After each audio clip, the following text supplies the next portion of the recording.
MCL को अगर repair करना हो इंटरनल ब्रेस से, तो पहली बात तो आजकल 2 छोटे छेद में आता है, बड़ी चीज़ें लगाने की ज़रूरत नहीं है कि मैं यहाँ से लेके यहाँ तक पूरा कट करने की ज़रूरत नहीं है। मेरे को फीमर में थोड़ा सा लगाना है, मेरे को टीबिया में छोटा सा लगाना है, 2 छोटे छेद लगते हैं, पूरा कट करने की ज़रूरत नहीं है। कोई बात नहीं, छोटे लगे बड़े लगे, छेद अपना फील हो जाते हैं चमड़ी के, उस समय रिजल्ट में कोई फ़र्क नहीं पड़ता एक्सेप्ट द स्कार्स। पर जो सर्जरी हो रही है वो इस तरह से होती है कि इसके अंदर हम लोग क्या करते हैं, एंकर का यूज़ करते हैं, स्क्रू का यूज़ नहीं करते। सो जो एंकर डालते हैं उसमें टेप लगी हुई होती है। इंटरनल ब्रेस में टेप ज़रूरी है, वायर से नहीं हो सकता। सो ये जो अब एंकर जाएगा इसके अंदर टेप लोड की हुई है। सूचर एंकर और इस एंकर में थोड़ा फ़र्क है। फ़र्क ये है, ये एंकर डाल दिया ऊपर, अब इसमें टेप निकल रही है इंटरनल ब्रेस के लिए।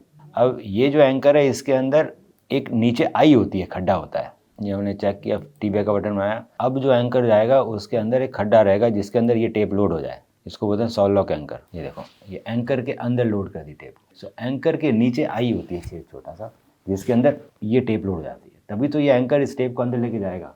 जो सूचर एंकर होता है उसमें नीचे खड्डा नहीं होता, सूचर एंकर में पीछे धागे निकले हुए होते हैं, बस खड्डा नहीं होता। सो कोई दूसरी चीज़ में इसमें कैसे लोड नहीं कर सकता। दूसरी चीज़ ये दिख रहे हैं, सूचर एंकर गया, पीछे धागे निकले हुए, ये यहाँ का कोई खड्डा नहीं है। अब यही मैं अगर सॉल लॉक एंकर लिखूंगा तो आपको नीचे खड्डा मिलेगा जिसमें आप दूसरा टेप लोड, तो सॉल लॉक एंकर अगर मैं लिखूंगा एंटर करके तो आपको दिखेगा इमेजेस के अंदर नीचे खड्डे, ये देखो दिख रहे हैं खड्डे टेप लोड करने के लिए।